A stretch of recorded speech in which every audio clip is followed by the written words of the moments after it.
Assalamualaikum warahmatullahi wabarakatuh. Shalom, Om Swastiastu, Namo Buddhaya, Salam Kebajikan. Kami dari kelompok 1 dengan mata kuliah Pengantar Manajemen dan Bisnis dengan Bapak dosen Rizwan Lutfi dan beranggotakan Raimatul Adha, Alpita Apsari, Edwin Yariko, Immanuel Sembiring Brahmana, M. Arya Parabi, dan Anggi Butar-Butar akan mempresentasikan kerja kelompok kami dengan judul Ide Bisnis. Pertama-tama kami akan menjelaskan bentuk kepemilikan bisnis yang kami jalankan, yaitu bentuk persekutuan atau partnership yang dimana laba, kerugian, dan tanggung jawab kami tanggung secara rata atau bersama-sama. Apa sih kelebihan dan kekurangan dari bisnis partnership? Kelebihan dari bisnis partnership itu sendiri itu adalah dengan adanya persekutuan, para pemilik itu dapat memusatkan perhatian mereka pada masing-masing spesialisasi yang mereka miliki, seperti si A dalam bidang marketing dan si B dalam bidang perhitungan laba rugi. Itu dapat dibagi sesuai dengan spesialisasi mereka masing-masing. Dan yang kedua, setiap keuntungan atau kerugian itu dibagi sama rata karena kami menganut sistem partnership, yaitu kerugian, laba, dan tanggung jawab itu sama rata. Terus yang ketiga itu ada kemudahan mendapatkan tambahan modal. Karena kami yang membangun bisnis itu sendiri secara persekutuan, maka kami akan bisa menambah modal itu sesuai dengan kemampuan kami. Dan kekurangan dari bentuk kepemilikan secara partnership itu, pertama, terdapat pembagian keuntungan yang sama rata tersebut, maka semakin banyak pemilik, maka keuntungan yang didapat semakin sedikit. Dan yang kedua, kesulitan menarik kembali modal yang telah kita tanamkan. Karena pemiliknya itu kita sendiri dan uang itu kita perlukan untuk menjalankan bisnis kita, maka jika kita telah menanamkan modal, maka akan sulit untuk menariknya kembali. Dan yang ketiga, jangka waktu jalannya partnership itu tidak menentu. Jika ada salah satu anggota bermasalah, maka akan berpengaruh besar pada jalannya persekutuan. Selanjutnya, apa sih latar belakang kami untuk memilih produk kuota data dan masker kain? Pertama, kuota data.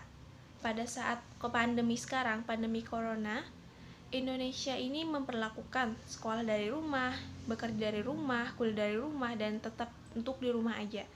Karena itu, konsumsi dari internet tersebut semakin meningkat. Nah, pada saat ini kami memanfaatkan keadaan tersebut untuk berjualan kuota karena tidak sedikit orang yang masih menggunakan kuota, walaupun sekarang banyak juga yang menggunakan wifi. Jadi kami memanfaatkan situasi sekarang untuk memulai bisnis ini. Dan yang kedua itu ada masker kain. Sejak diberlakukan peraturan pemerintah tentang agar semua orang memakai masker ketika beraktivitas di luar rumah, kami juga memanfaatkan peluang ini untuk memulai bisnis kami, yaitu dengan menjual masker kain yang sesuai dengan anjuran pemerintah. Karena banyak di luar di pasaran menjual masker kain yang tidak sesuai dengan anjuran pemerintah, seperti jika kita tiup anginnya masih tertembus oleh kain tersebut, itu menandakan bahwa masker tersebut tidak memenuhi standar dari pemerintah. Selanjutnya akan dilanjutkan oleh Alvita. Jadi perkiraan pengeluaran untuk masker ini sendiri pada bulan pertama, untuk biaya produknya itu sendiri kami menganggarkan masker 30 masker. Harga satu maskernya adalah 10.000. Jadi maskernya 300.000. Untuk bahan bakar kami mencari masker kami anggarkan 18.000.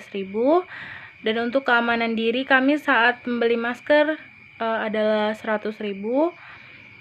Juga untuk promosi lewat media online kami anggarkan 80.000 untuk kuota data, dan promosi di media offline kami anggarkan 18.000 untuk bahan bakarnya. Jadi total pengeluaran kami untuk menjual masker ini sendiri adalah 516.000 pada bulan pertama. Untuk bisnis yang kedua, perkiraan pengeluaran bisnis kuota data pada bulan pertama kami anggarkan untuk pembelian kuota Indosat, kami anggarkan 125.000 untuk 6 GB 25 voucher. Untuk XL 4,5 GB per vouchernya 30.000. jadi 120.000. Untuk kartu Tri 50 GB 77.000. Kami membeli 2 jadi 154. Untuk kartu Telkomsel 3,5 GB seharga 17.000, 5 voucher jadinya 85.000. Untuk kartu Smart Friend Unlimited 65.000, kami beli 2 jadi 130.000. Untuk promosinya kami menggunakan media online. Kuota data yang kami gunakan sebesar 80.000. Untuk biaya lain-lain seperti transportasi untuk 2 orang kami anggarkan 18.000. Jadi total perkiraan pengeluaran pada bulan pertama untuk bisnis kuota data itu sendiri kami anggarkan Rp712.000. Untuk perhitungan laba rugi pada bulan pertama untuk bisnis masker, modalnya adalah 516.000 dan bisnis kuota adalah 712.000. Jadi total modal yang kami keluarkan adalah 1.228.000. Hasil penjualan, apabila barang habis terjual maka kami akan mendapatkan dari masker itu sendiri 15.000. Kami jual seharga 15.000 per masker. Kami menjual 30 masker, kami mendapatkan 450.000. Untuk kuota itu sendiri, dari kuota Indosat kami mendapatkan 150.000, XL 140.000, kartu Tri kami mendapatkan 160, kartu Telkomsel 100.000, kartu Smart Friend 140.000. Jadi total seluruh pendapatan apabila barang habis terjual kami mendapatkan Rp1.140.000. Jadi pendapatan kami kurangi modal Rp1.140.000 dikurang 1.228 adalah minus 88.000. Jadi pada bulan pertama kami mengalami rugi sebesar 88.000. Baiklah, saya ingin melanjutkan penjelasan selanjutnya. Kenapa kami merugi? Karena ada beberapa barang yang harus dibeli untuk kelancaran usaha, seperti kuota data untuk promosi, flash sale, dan masker untuk keselamatan diri. Pada bulan pertama kami menggunakan kuota data yang sangat banyak untuk menarik perhatian, dan pada bulan kedua kami hanya menggunakan setengah dari kuota data pada bulan pertama untuk setiap barangnya. Untuk flash sale dan masker kain sendiri kami tidak perlu membelinya lagi karena pada bulan pertama bisa digunakan kembali pada bulan kedua. Terus perkiraan biaya masker kain bulan kedua, pertama biaya produk. Pertama kami membeli masker 10.000 per pieces, kami membeli 30 pieces. Terus bahan bakar transportasi 9.000 digunakan untuk 2 orang.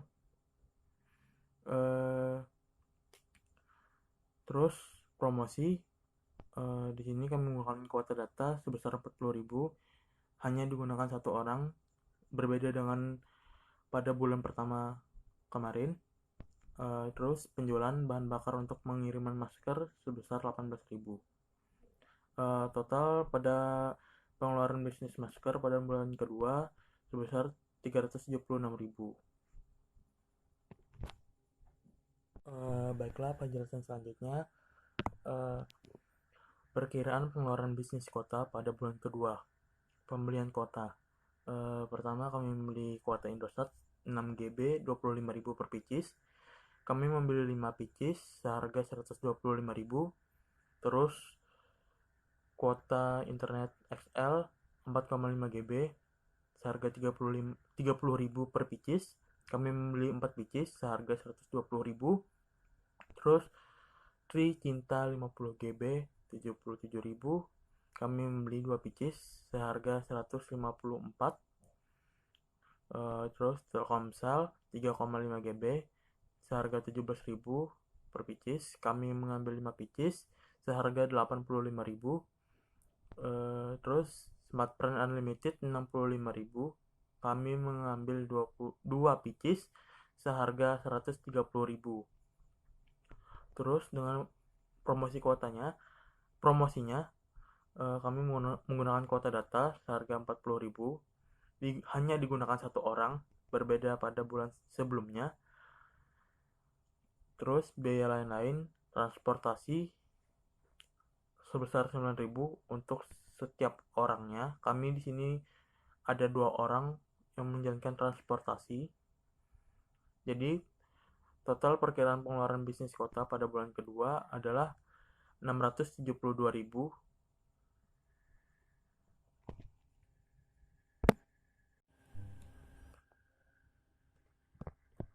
Baiklah, selanjutnya penghitungan laba rugi pada bulan kedua. Pertama, modal usaha. Pertama pada kain kami memerlukan 376.000, terus pada kota 672.000. Jadi modal usaha yang kami perlukan sebesar 1.048.000. Terus bila barang habis terjual, pada masker kami menjual 15.000 per pieces. Bila laku semua, kami mendapat 450.000.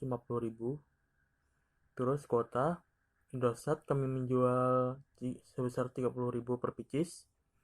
SL kami jual 35.000 per pieces. Tricinta 80.000 per pieces. Telkomsel 20.000 per pieces. Smartfren 70.000 per pieces. Dan apabila seluruh kuota terjual habis, kami mendapat 690.000. Jadi total keseluruhan pendapatan pertama pada masker kain 450.000 dan kuota 690.000. Jadi total pendapatan kami adalah 1.140.000. Pada bulan kedua ini kami mengalami keuntungan sebesar 92.000 dan itu bisa menutupi kerugian kami pada bulan pertama. Keuntungan usaha ini memang kecil walaupun semua barang sudah terjual habis, tetapi usaha ini termasuk usaha yang minim risikonya karena barang yang dijual tidak cepat rusak, selalu dibutuhkan, dan tertuju kepada hampir semua orang. Apabila keuntungan tiap bulan dijadikan modal tambahan, maka tak menutup kemungkinan suatu saat nanti omset dari penjualan ini akan mendapatkan ratusan atau jutaan rupiah. Baiklah, saya akan melanjutkan pembahasan ide bisnis kami mengenai kuota data dan masker kain. Di sini di slide 10 yaitu saya membahas kelebihan dan kekurangan bisnis kuota data. Nah, di sini ada dua bagian yaitu kelebihan dan kekurangannya. Nah, kelebihan bisnis kuota data itu mencakup 5 bagian. Yang pertama, modal usaha yang sedikit. Yang kedua, tidak memerlukan tempat khusus. Yang keempat, yang ketiga dapat dipromosikan dengan mudah. Yang keempat, target pasar mencakup semua orang. Yang kelima, produk selalu dibutuhkan. Terus di sini ada pula kekurangan bisnis kuota data. Kekurangan bisnis kuota data itu terbagi menjadi 3 bagian. Yang pertama, keuntungan yang kecil. Yang kedua tuh sering tergangguan atau sering terjadinya gangguan dari server. Yang ketiganya tuh banyak pembelian yang ingin berutang. Banyak pembelinya tuh yang ingin berutang yang ketiga.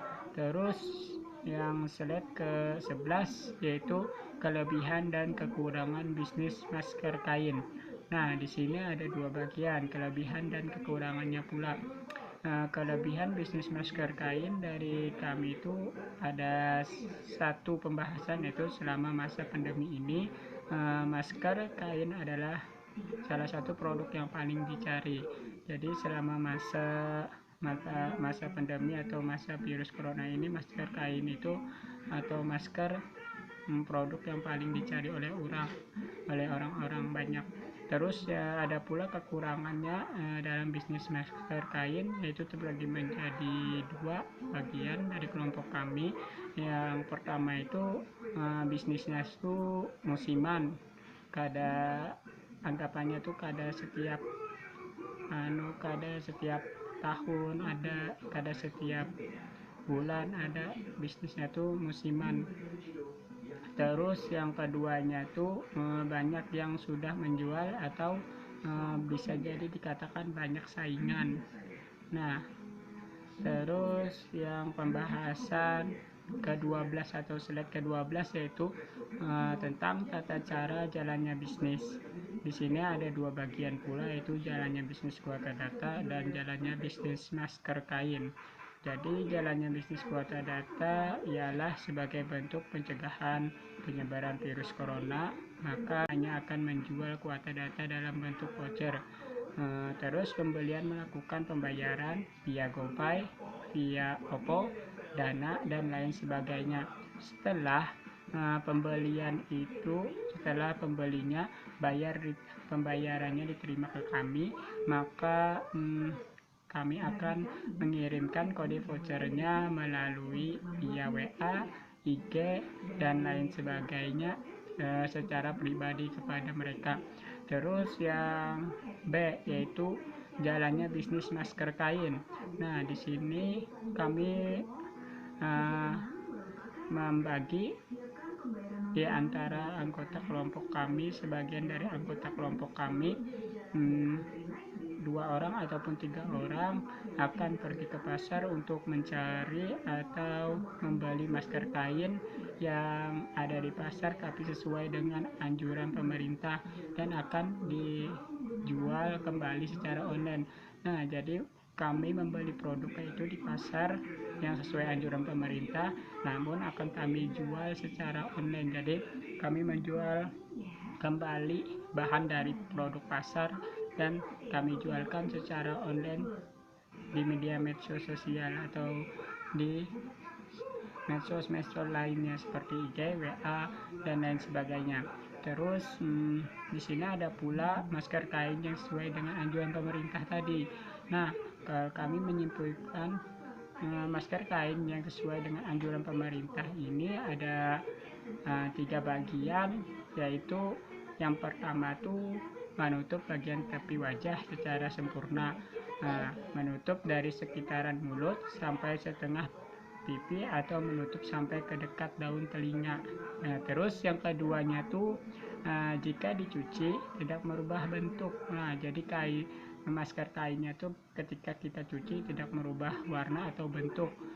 Selanjutnya adalah yang ketiga, kainnya cukup tebal. Jadi masker kainnya harus yang tebal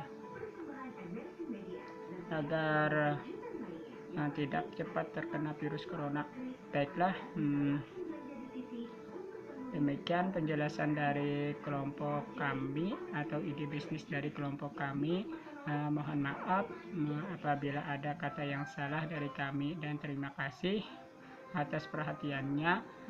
Semoga bermanfaat, semoga bisa bertemu lagi di pertemuan berikutnya. Apabila ada saran dan masukan, silahkan dikeluarkan di mata kuliah ini. Saya akhiri, tetap di rumah, tetap jaga kesehatan. Salam sejahtera, salam sehat dari kami. Wassalamualaikum warahmatullahi wabarakatuh.